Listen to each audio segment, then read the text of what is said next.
Igbo nwanne m dị nwe ekenekwa m na ihe abụọ vidiyo nwanne anyị nwoke nnatụ ya bụ ihe lili ya ọnụ. Ọ sị indeed na Igbo enwere onye na-ekwulu ha. Yes, Igbo enweghị onye na-ekwulu ha. Do you know why? Ndị Hausa sị gị they are born to rule.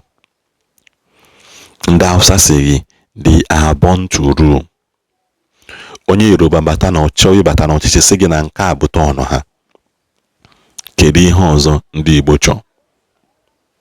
O nwebere onye Yoruba pụtago openly criticize this government anọ n'ime ya.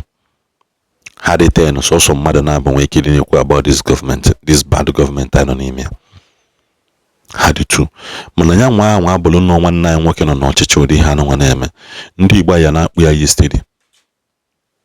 Ndị ba ya na-emele ya Q, ndị ba ya na-aplan ihe na ka akwatuwe ya. Starting from mgbe gboo. How many Igbo people batago n'ọchịchị ti ndị be ha dị or allocate some things to ndị Igbo ndị bi ya ka o wee nwee ike na-enweta ihe? Akwanye elugulu ose egbe gbajie n'obodo amaka. That is why ya bụ ewepụ onye Igbo ama nwetazi onye ọzọ that will even come up to that place. When last onye Igbo bụ Senate President? Mgbe anyị pere mpe anyị na-anụ maka Chigbo Ọkadigbo ha gbirigbirigbiri ka o si wee jebulu ihe nwanne wee jewe Ọkịja Shrine mgbe anyị pere mpe very small mgbe. But we woke up to that thing now. Ever since then, nobody has, even Igbo has never reproduced another Chigbo Ọkadigbo.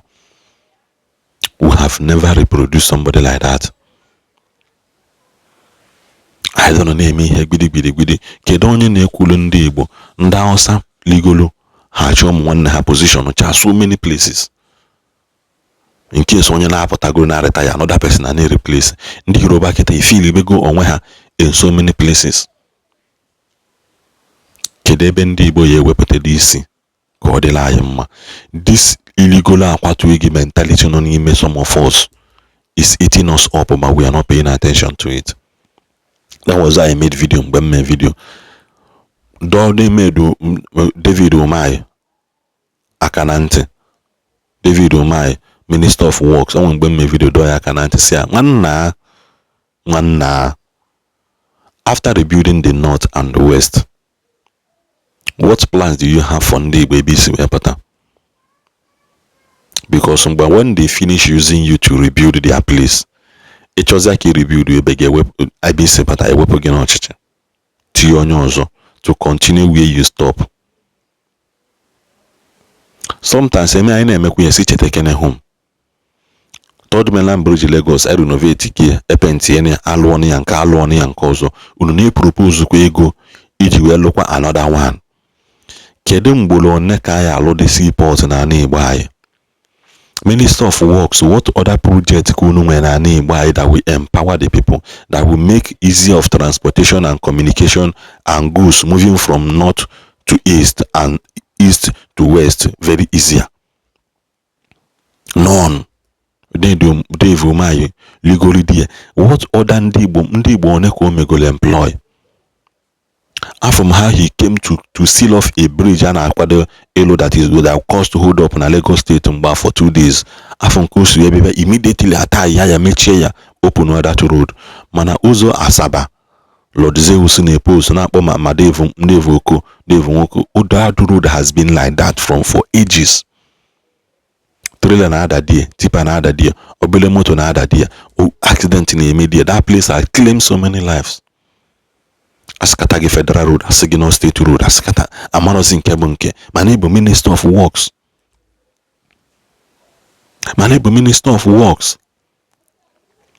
Minister of Works, how many ndị Igbo key position go in a place of authority?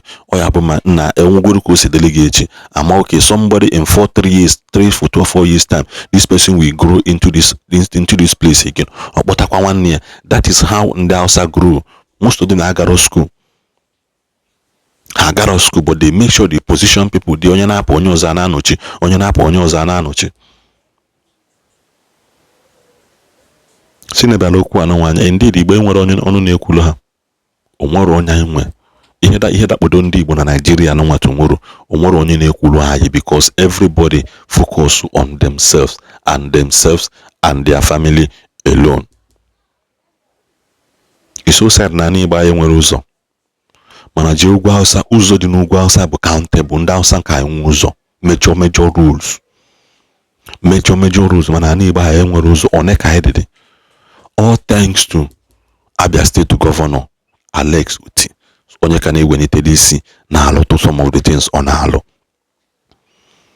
And to anybody that will rise against Alex Uti, Chukwu ya akpọghọ ọkụ. Even Davido posted mgbosi say the previous governors of Abia State needs to be flogged. They need ịpịa ụtalị because you people chigide ihe n'unu che ọ dị nnọọ na ha nwe mgbosi njụlaji say or does it mean that ndị abụọ ọchịchị reach agreement with ndị Fulani to be oppressing their people? Na some of them na-akpa agwa ka ndị Hausa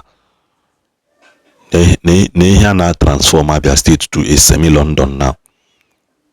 And somebody somewhere na chipata for campaign to talk down on Alex Uti. Kedu ka isi win? Kedu ihe agwa ndị mmadụ ihe alụ again? Kalia nke afụgo n'anya.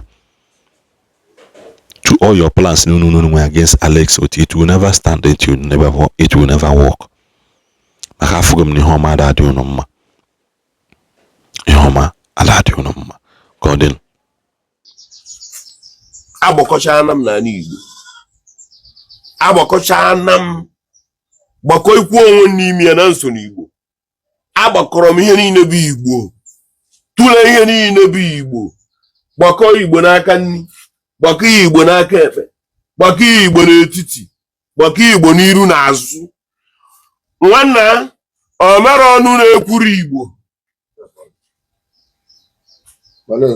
Onye akọ n'ọnụ, onye eme na argument, onye eme na kpam ekwu n'okwu, onye ọbụla ghọta ya ntu a nsiri kwu, onye fụkwara bụrụ onwere ọnụ na-ekwuru Igbo. Onwere ọnụ na-ekwuru Igbo. Onwere asị gị na onwe ọnụ na-ekwuru Igbo.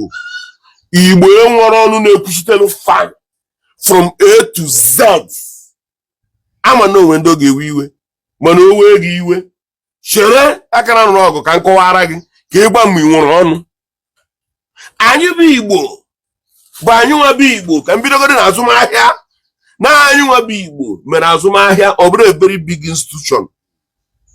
Azụmahịa bụrụ akpọrọ bụ ya anachigata akpọrọkwa bụ ya eji akpọchigata akpọ bụ ya akpọjekwa esetụrụ akpọrọ onye ọzọ wute azụmahịa ije ego one zum na rem bụ anyị bụ Igbo ka eji wee malia. And ebe anyị na-azụ ahịa anyị nwekwara ebe anyị na-azụ ahịa anyị nwekwara osimiri mana anyị nwa bụ ndị ahụ ejiri abịa na obodo Ifra anyị nọ n'enu ya ka nọkọtara ọnụ a o nwere ndị ka ndị Igbo na azụmahịa. Taa ajụjụ na-ajụ gị nwa na-achọ ịbụ ịgba m ma ọ bụ na-achọ ka ị bịa gba m na onwere ọnụ na-ekwuru Igbo. Gịnị mere anyị enwe seaport? Asị ndị ahụ amara ọha bụ ndị na-azụ ahịa, ndị ahụ nwee ahịa bụ n'ọha bụ ji obodo na azụmahịa anyị nwere seaport ma na-esi na-ebu ọnụ na-ekwuru Igbo. Ka ihe ị na-ekwu ka ihe ị na-ekwu isi na ịbụ ọnụ na-ekwuru Igbo ka ihe ị na-ekwu ma anyị bụ ndị ejiri azụmahịa mara mana ya enwe ebe a na-agba ngwa ahịa. Isi na ya na-ekwu na anyị bụ ndị na-azụ oke ahịa mana ya enwe ọdụ ụgbọ ebe nnukwu ngwa ahịa nwere ike ịnabata ebe cargo airport. Isi na osiri ya na-emedi gịnị? Osiri ahụ na-ekwuru Igbo ka osiri ahụ nwụrụ. O nwere onye nwere ọnụ ikwu, o nwere onye nwere ọnụ, o nwere onye ọ bụ ya kwuo ka o siri jee. Ị na-anọchitere anyị ma anyị bụ ndị azụmahịa anyị ga-enwe seaport ka ọ bụrụ eziokwu. Anyị ga-enwekwa n'ọdụ ụgbọ kago nke na-ebunata ngwa ahịa rinne ka ọ bụrụ eziokwu. Okuzi na ịmara anyị nọ na onwere ihe na-ekwuru anyị. Isi na onwere na-ekwuru Igbo mana unu nọ eje na-akpa nkata. Otu onye ogbu mmadụ siri wepụtazie na-achọ igwe anyị na-echegharịgo ma eme ya arrest maka ị na-ochegharịgo mana Nnamdị Kanụ nọ na mkpọrọ ebe niile na-anwụ ma Chukwu ama nkwe ka ọnwụ. Onwenwe onye kwuru okwu, onwenwe onye menwuru ihe, omenwe onye menwuru nta, omenwe onye menwuru ime ịdọkịsịta mụ na nwere na-ekwuru Igbo egwu ya dị ya gba afọ ya.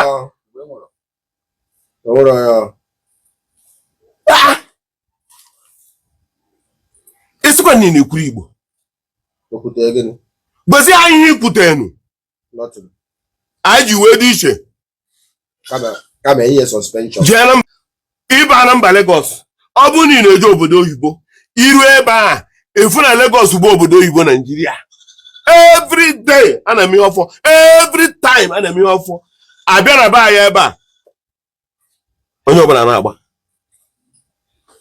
izu ebe a were anyị na-emesara anyị iru ebe ewe isi nne ya ịbịakwa na-agbakwa m na anyị nwere ọnụ kedu ihe e wetara na be anyị a gosiri gba m otu ihe dị na ọga ị na-agbadobe ihe ị na-agba m ịmazụkwara na ndịda be anyị a ka esi wee mịa mmanụ niile a na-ere na mgbogo ịmazụkwara na ndịda be anyị a kosi kedu ka ebe a nụnwa dị na ndịda ebe a ga-esi were gba ebe a were gbago o nwere ihe na-eme ebe a ọgbago je na-eme na mgbogo ebe ni esi m niile ekwuchitere anyị kọsịrị ya na-ekwu ọtụrụ ya bụ na ya na-akụrụ anyị gịnị ọga ngado m ntị na onwe onye na-ekwuchitere Igbo ọnụ ha onubode onwere onye na-ekwuchitere Igbo ọnụ ya Igbo dịka ngwọrọ agwọ ghara n'ihu ya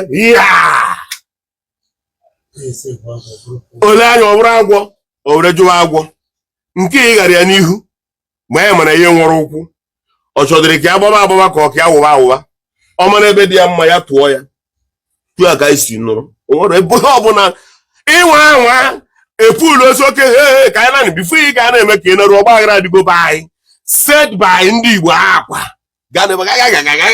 ị na-agba na onwe ọnụ na-ebutere Igbo ome ma Chukwu biko doo na onye na-enwere ọnụ na Chukwu na-ekwuri ọnụ ya n'anya n'obi ụmụaka amụrụ ọfụọ n'anya na ndị nọ n'akwa ọya n'anya na ụmụ nwaanyị dị ime n'anya na ndị agadi dị iche iche si na ha anya na ha ji agbanwe ọsọ kwuru maka ha lebara anyị nwebe Igbo anya ma zọpụta anyị kụziere anyị ọnụ anyị Chukwudo kụziere anyị ọnụ anyị Chukwudo kụziere anyị ọnụ anyị Chukwudo nọ naanị gị pụrụ ikwuru anyị ọnụ anyị ọ bụrụ na ekwuru ekwu eziokwu na onwe ndị anyị fụrụ na-ekwuru anyị ọnụ anyị ọ bụrụ na onye ọ bụ si ya na-ekwuru anyị ọnụ anyị ihe niile anyị gụrụ kịta anyị kwuo nke o mee maka ihe na na-adị anyị mkpa ihe n'ọnụ a ka ọ ga-aba inwe ị na-ekwu okwu ị mara ihe ị na-ekwu onye apụta okwu nọọ anyị mụnwa mere nwee si pọt anyị ekwu egwu so gị n'azụ ọ mụnwa mere anyị ewee nwụọ ọdụ ụgbọelu nga a na-ebunata ngwa ahịa ka anyị kwuru egwu so gị n'azụ ebe esi ma ite ụzọ ịbụ otu ụzọ ị kwesịrị gọọmenti o kwesịrị gọọmenti tee ụzọ after 5 years or 8 years ebidokwa ite ya ọzọ n'ọdịnarị streeti mmadụ tere n'onwe ya tiri n'ogbe streeti ka dị mma etere 20-30 years ago n'ogozi gọọmenti tee ụzọ o tee ụzọ ahụ nwere ike ịnọcha 50 years ụzọ ụlọ na-enwekwa dị garanti ụnụ rụọ ya ahụ ụnụ na-arụ jee kowe afa kọmpani ụnụ kobekwuo arụsị ụnụ kobesu ihe unu niile ebe ahụ ọ na-abụ anyị pụta ụzọ ahụ nwebe fọtụ ka anyị nwee ebe anyị na-enye rịpọtụ gọọmenti majik n'Igbo enweghị onye na-ekwuru ha iche na onye ọbụla na-eje ekwu na ihe onye ọbụla na-eje akpa m